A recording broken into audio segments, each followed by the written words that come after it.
Hello friends, GK गुरु जी अड्डा के YouTube platform पे मैं शैलेश आप सभी का हार्दिक स्वागत करता हूं। प्यारे साथियों, जैसे कि आप सभी को पता है, जो सीटेट का ऑनलाइन फॉर्म फिलअप करने की डेट है वो शुरू हो गई है और आप लोग क्या कर सकते हैं, अपना जो है फॉर्म फिल कर सकते हैं। आज है शिवरात्रि का पावन दिन और आज हम लोग इस पावन दिन में बहुत सारे भाई बहन हमारे व्रत भी होंगे। महादेव की कृपा सब पर रहे, हमारे पूरे परिवार पर महादेव की कृपा रहे, महादेव का आशीर्वाद सदैव हमारे इस परिवार पर बना रहे। चलिए, आज हम लोग सीटेट जुलाई के अंतर्गत जिस चैप्टर को पढ़ने वाले हैं वो है ज्योग्राफी का चैप्टर 5। ये क्लास 7 की जो आप ज्योग्राफी पढ़ रहे हैं ये क्लास 7th की है, ठीक है। ये भूगोल है और इसमें आज हम लोग चैप्टर 5 को पढ़ेंगे। और आइए, चैप्टर 5 है हमारा जल, और देखते हैं इस चैप्टर में क्या क्या चीज़ें इंपॉर्टेंट है। अपने साथ एक कॉपी लीजिएगा, एक कलम लीजिएगा, बैठिएगा। जो भी चीज़ें इंपॉर्टेंट होंगी उनको मैं बताता चलूँगा। आप लोग चाहे अपना लिख लीजिएगा शॉर्ट फॉर्म में, और चाहे जो है आप स्क्रीनशॉट ले लीजिएगा, जो भी आपको सुविधा हो। चलिए, एक शब्द लिखा है थलशाला।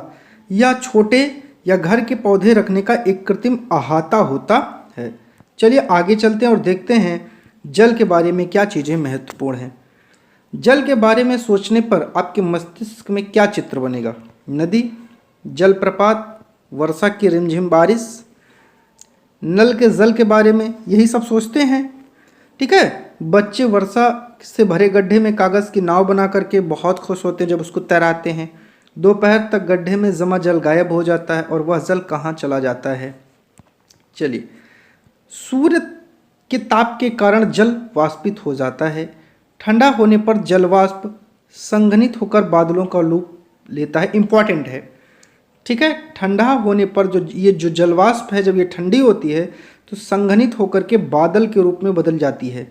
यहाँ से यह वर्षा हिम अथवा सहिम वृष्टि के रूप में धरती या समुद्र पर नीचे गिरता है, ठीक है। आगे कह रहा है, जिस प्रक्रम में जल लगातार अपने स्वरूप को बदलता रहता है और महासागरों, वायुमंडल एवं धरती के बीच चक्कर लगाता रहता है, उसे जल चक्र कहते हैं।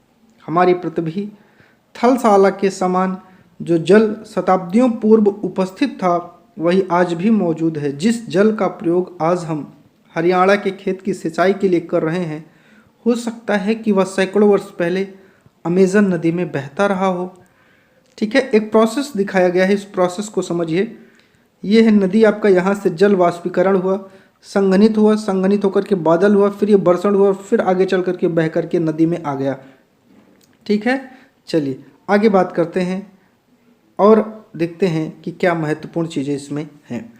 आलवण जल के मुख्य स्रोत क्या क्या हैं? याद रखिएगा, आलवण जल ऐसा जल जिसमें नमक ना हो, जैसे नदी हैं, ताल हैं, सोते हैं, हिमनद है।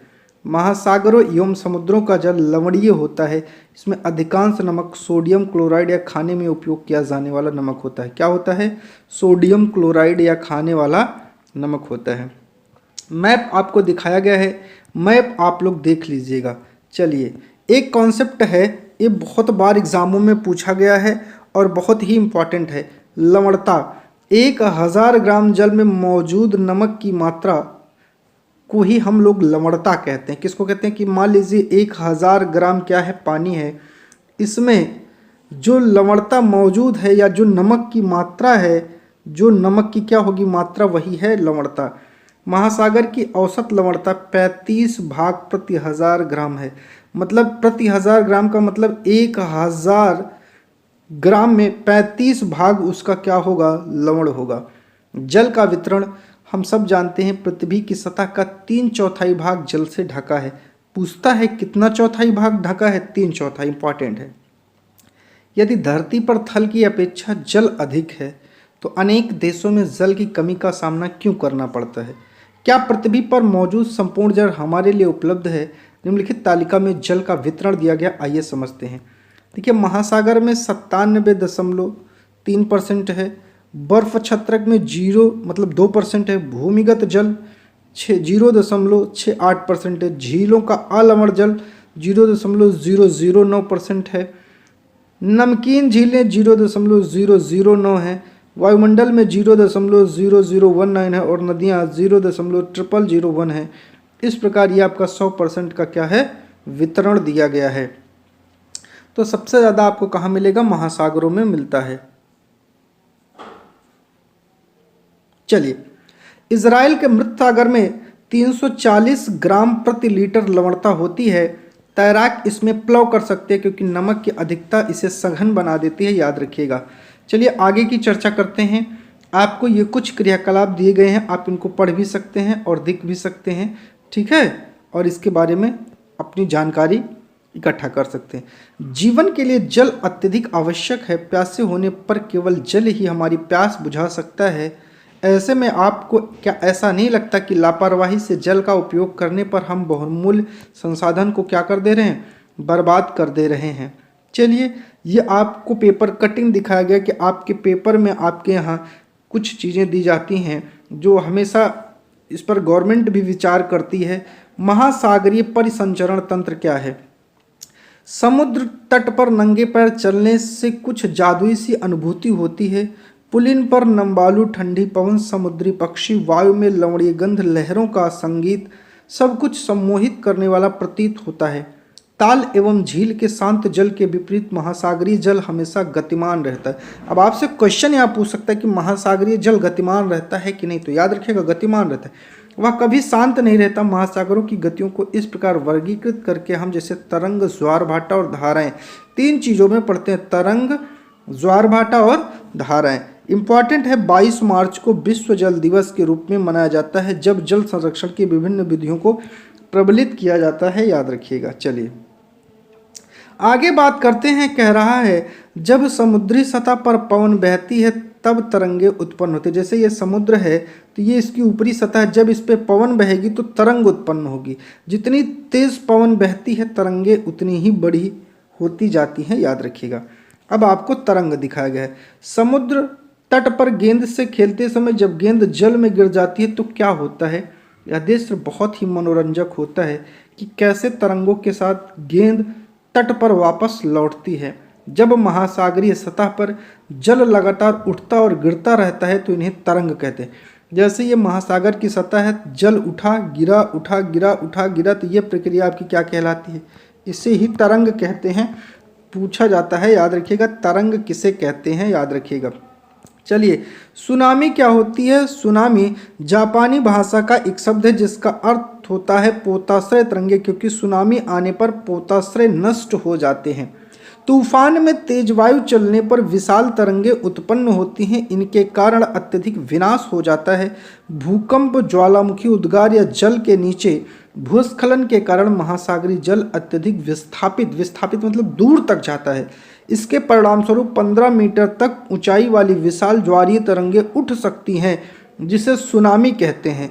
अब तक सबसे विशाल सुनामी 150 मीटर तक मापा गया था। ये तरंग 700 किलोमीटर प्रति घंटे से अधिक की गति से चलती है, याद रखिएगा। 2004 के सुनामी में भारत के तटीय क्षेत्रों में अत्यधिक विनाश हुआ था। सुनामी के बाद अंडमान और निकोबार द्वीप समूह में इंदिरा पॉइंट डूब गया था। तो इंदिरा पॉइंट कहाँ है? अंडमान और निकोबार द्वीप समूह में, याद रखिएगा, पूछा जाता है। चलिए, एक आपको सुनामी से संबंधित चीज़ें दी गई है। 26 दिसंबर 2004 को हिंद महासागर में सुनामी तरंगे अथवा पोताश्रय तरंगों के कारण अत्यधिक विनाश हुआ। ये तरंगे उस भूकंप का परिणाम थी जिसका अधिकेंद्र सुमात्रा की पश्चिमी सीमा पर था। इस भूकंप की तीव्रता रिएक्टर स्केल पर 9.0 मापी गई थी। भारतीय प्लेट बर्मा प्लेट के नीचे धंस गई थी और समुद्र तल में अकस्मात गति उत्पन्न हो गई। इस कारण भूकंप आ गया। महासागरीय तल लगभग 10 से 12 मीटर तक विस्थापित हो गया, नीचे की दिशा में झुक गया। इस विस्थापन के कारण नियमित अंतराल को भरने के लिए एक विशाल मात्रा में महासागरीय जल उसी की ओर बहने लगा। फलस्वरूप दक्षिण एवं दक्षिण पूर्वी एशिया के समुद्री तटों से जल हटने लगा। भारतीय प्लेट के बर्मा की प्लेट के नीचे चले जाने पर जल वापस समुद्र तट की ओर लौटा। यह सुनामी लगभग 800 किलोमीटर प्रति घंटे की गति से आया, जिसकी तुलना व्यावसायिक वायुयानों की गति से की जा सकती है। इसके परिणाम स्वरूप हिंद महासागर के कुछ द्वीप पूर्णतः डूब गए। भारतीय सीमा का धुर दक्षिणी बिंदु इंदिरा पॉइंट, जो अंडमान निकोबार द्वीप समूह में स्थित है, वो भी कहा जाता है पूरी तरीके से डूब गया। जब सुमात्रा में भूकंप के अधिकेंद्र से तरंगे सुमात्रा की तरफ से अंडमान द्वीप समूह एवं श्रीलंका की ओर बढ़ी, तरंगों की लंबाई कम हो गई, जल की गहराई भी कम होने के साथ साथ इसकी गति 700 से 900 किलोमीटर प्रति घंटे से 70 किलोमीटर प्रति घंटे तक कम हो गई। समुद्र तट से सुनामी तरंगे 3 किलोमीटर तक की गहराई तक गई, जिसके फलस्वरूप 10,000 से भी अधिक लोगों की मृत्यु हो गई और 1 लाख से अधिक लोग प्रभावित हुए। भारत में आंध्र प्रदेश के तटीय प्रदेश, तमिलनाडु, केरल, पुदुचेरी, अंडमान निकोबार द्वीप समूह सर्वाधिक प्रभावित हुए थे। यदि पहले से भूकंप का अनुमान लगाना संभव नहीं है तो फिर भी बड़ी सुनामी के संकेत 3 घंटे पहले मिल सकते हैं। प्रशांत महासागर में प्राथमिक चेतावनी की ऐसी प्रणालियां क्रियाशील है, लेकिन हिंद महासागर में सुविधाएं नहीं है। प्रशांत महासागर की तुलना में हिंद महासागर में सुनामी कभी कभी ही आती, क्योंकि यहाँ भूकंपीय क्रियाएं क्या होती हैं, बहुत कम मात्रा में होती हैं। चलिए आगे बात करते हैं। दिसंबर 2004 में जिस सुनामी ने दक्षिण एवं दक्षिण पूर्वी एशिया के तटों पर तबाही मचाई थी, वह पिछले कई सौ वर्षों की सर्वाधिक विनाशकारी सुनामी थी। हिंद महासागर में निरीक्षण, आरंभिक चेतावनी की प्रणालियों एवं हिंद महासागर के तटीय निवासियों में जागरूकता की कमी के कारण जीवन एवं संपत्ति की अत्यधिक क्षति हुई।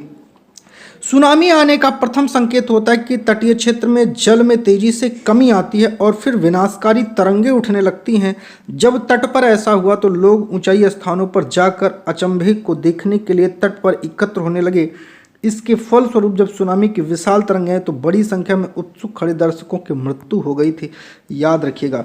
ज्वार भाटा की बात करते हैं। दिन में 2 बार नियम से महासागरीय जल का उठना एवं गिरना ज्वार भाटा कहलाता है। जब सर्वाधिक ऊंचाई तक उठकर जल तट के बड़े हिस्से को डुबा देता है तो उसे ज्वार कहते हैं। जब जल अपने निम्नतम स्तर तक आ जाता है एवं तट से पीछे चला जाता है तो उसे भाटा कहते हैं। इतना याद रख लीजिएगा, बहुत इंपॉर्टेंट है। क्वेश्चन यहाँ से बनता है, ज्वार क्या होता है और भाटा क्या होता है। चलिए, कह रहा सूर्य एवं चंद्रमा के शक्तिशाली गुरुत्वाकर्षण बल के कारण पृथ्वी की सतह पर ज्वार भाटे आते हैं। पूछा जाता है किसके कारण, तो सूर्य एवं चंद्रमा के शक्तिशाली गुरुत्वाकर्षण के कारण ज्वार भाटे आते हैं। जब पृथ्वी का जल चंद्रमा के निकट होता है उस समय चंद्रमा के गुरुत्वाकर्षण बल से जल आकर्षित होता है, जिसके कारण उच्च ज्वार आते हैं। पूर्णिमा एवं अमावस्या के दिनों में सूर्य, चंद्रमा और पृथ्वी की तरंगे एक सीध में होती हैं।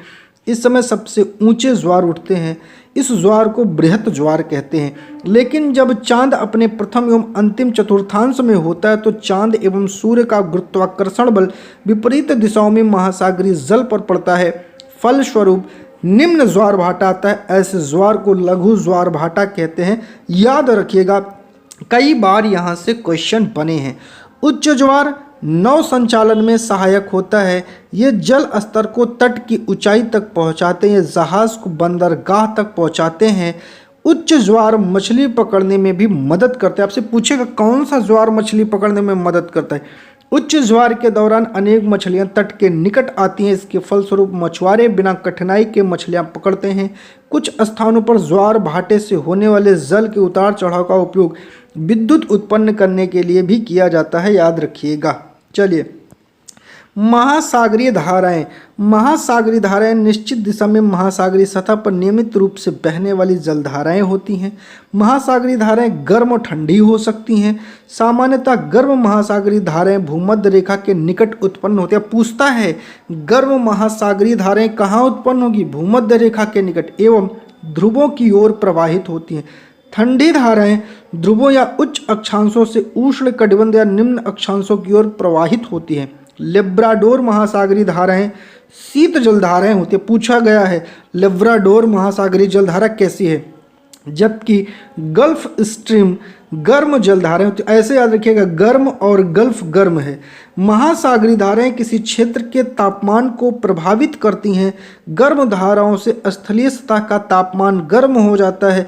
जिस स्थान पर गर्म एवं शीत जलधाराएं मिलती हैं वह स्थान विश्व भर में सर्वोत्तम मत्स्यन क्षेत्र कहा जाता है। याद रखिएगा, जापान के आसपास एवं उत्तर अमेरिका के पूर्वी तट पर आपको इसके कुछ उदाहरण देखने को मिलते हैं। इसी प्रकार आगे कहा गया है, जहां गर्म एवं ठंडी जलधाराएं मिलते हैं वहां कुहरे वाला मौसम बनता है। इसके फलस्वरूप नौ संचालन में बाधा उत्पन्न होती है। तो ये आपका टॉपिक कंप्लीट हो जाता है प्यारे साथियों। इस टॉपिक को आप लोग अच्छे से पढ़िएगा, नोट्स जरूर बना लीजिएगा। इससे संबंधित जो भी समस्या आपको लगे कमेंट करिएगा, उसका जवाब मैं आपको दूंगा। आज की वीडियो में बस इतना ही, कल मिलेंगे एक नई वीडियो के साथ। बहुत बहुत धन्यवाद आप सभी का।